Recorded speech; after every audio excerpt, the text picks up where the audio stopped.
secret untitled. Yeah. So Project Radio presents. 5 minutes with. What? 5 minutes. So Project Radio presents 5 minutes with. So we've got test press.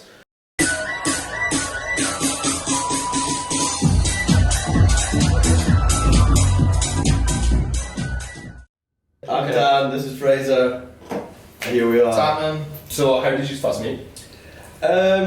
Basically just growing up in Aberdeen, to be honest. Like, we don't actually have like a kind of official meeting point. There was no love at first sight, you know. A real Maybe not for you. Maybe not for you. You know each other, I guess. Nah, we got no real clue. I think we probably just met in nightclubs when we were growing up. Yeah, I think if anyone from Aberdeen is watching, it was with a nightclub called Institute back in the day when we were 18. We were young guns. I was a proud fucking, like, I think we were like 18 or something. Yeah, just man. going through like parties, like, Aberdeen's such a small place that kind of slapping VKs. Yeah. Man, I've got a phone when there's like 4 VKs in each hand. It's so bad. Goblin mode. Club photos from back in the day, I do not want to see them. Man. How was it that test press came about? So basically, like, it's a bit of a weird story, but I went to go do a season in Ibiza in 2018, and I didn't want my speakers just sitting in my garage collecting dust, so I thought, like, who would appreciate them? Do you know what I mean? Who will use them whilst I'm away? I just thought about Dan, and just thought, pictured him in his bedroom fucking rasping jungle vinyls, and I was like, you'll definitely love them. So when I was away, I actually left my speakers with Dan, and then when I came back, I went to come pick up the speakers, and we were both free that day, and I was like, why not? Let's make a little pump out of it. So it's the Gucci gang. The first song we ever did was a fucking edit of Lil Pump Gucci Gang. Let's get it!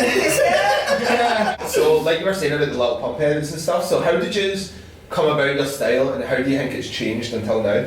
So originally we started doing like the lo-fi house era was really inspiring, so like people like DJ Boren and Malgrab back in the day were making that sort of bedroom sound. It was super cool. Basically, like, Dan kind of showed me a lot of this stuff, and I got inspired by it. I was like, you know what, why couldn't we do this? I didn't have a first clue how to make that style, but we were so bad at the start. But at the start, like, it was pretty man. tough to find a style. But eventually, kind of we kept making tunes, and then it grew, and we eventually got alright, I guess. So when you talk about getting alright at it, so what labels have you released on? What are the sort of main, since the inception, what have been the main sort of labels that you've released on? Right, so mainly it's like the big one for us was Trick, and then most recently it's been Shall Not Fade, and Hot House, which is DJ House's label.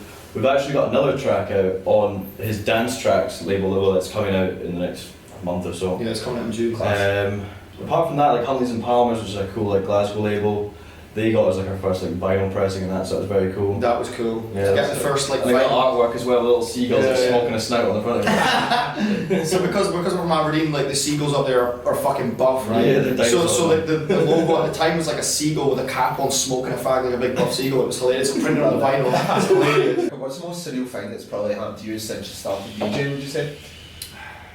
That's a tough one. I think it really puts it into perspective. I mean, just before lockdown, we played in Sligo in Ireland, and like you think about how far away Sligo is from Aberdeen, right? How are these guys hearing our music? We were getting asked for photos and stuff before we played the gig, and I was like, "Why do you want a photo with us? Have you seen the state of this guy?" Oh no! But it's just I think it's not so much a surreal experience yet. It's more like a series of little ones. You know? The whole thing is a bit surreal. Yeah. In general, it's like when we're away, like when we're playing like Liverpool or somewhere like people that. People like recognise you a night out, and you're like, what the hell? How am I in a city that's like hundreds and hundreds of miles away from and there's people climbing through the windows to try and get into the afters. We started making music in Dan's bedroom, Dan's like uni flat, just smoking fucking rollie after rollie, and these people are like recognising us from that, and it's just a weird way to, we've always made like bedroom music. Yeah. This is the first studio. It's got something like nice about it. Like I can tell like the work rate since we've moved into here has been so much higher. The thing is though, like throughout the whole what is it, almost 5 years of test press now, which is surreal in itself. Yeah, I think we've always had a good work rate. Even I think during lockdown it was tough, as it probably was for a lot of other producers or DJs that couldn't play their music in clubs.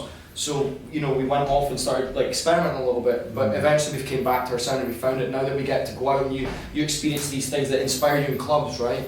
But the work rate itself throughout the whole 5 years has always been pretty strong. Like, we're always motivated to make more and more and more.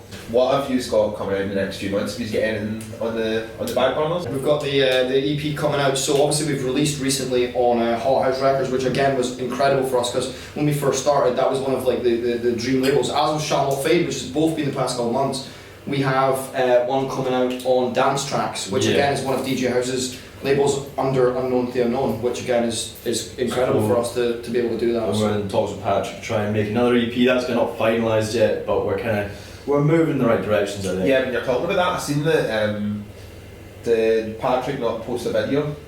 Oh, yeah. I seen Patrick post a video of a song and it was like forthcoming test press. Is that maybe on his own label? It could be. Yeah. Potentially. Fun, exciting, perfect. Well, lads. It's